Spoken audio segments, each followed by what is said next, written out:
अस्सलामुअलैकुम नाज़रीन, JN news HD के साथ मैं हूं नाइला भट्टी। नजर डालते हैं आज की अहम खबरों पर।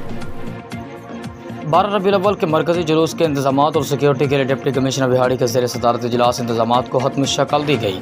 बिहाड़ी district news reporter doctor Wajid Hussain Channar की रिपोर्ट के मुताबिक डिप्टी कमिश्नर बिहाड़ी सैयद आसिफ हुसैन शाह ने कहा है कि हुजूर नबी करीम सल्लल्लाहु अलैहि वसल्लम की ज़ात पूरे आलम के लिए रहमत है। आपके यौम मिलाद पर अक़ीदा व एहतराम के सजाए जाने वाले गुलदस्ते प्रोग्राम के हिफाजती इंतजाम को यकीनी बनाया जाएगा।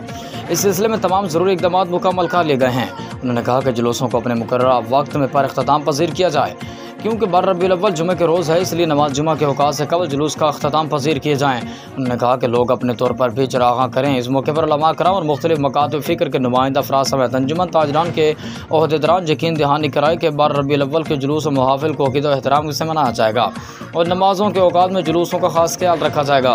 उन्होंने बताया कि तीनों तहसीलों के मुख्तलिफ बाज़ार सजाए जाएंगे तो लोग अपने आका नबी करीम सल्लल्लाहु अलैहि वसल्लम से अपनी अक़ीदत का भरपूर इजहार भी करेंगे।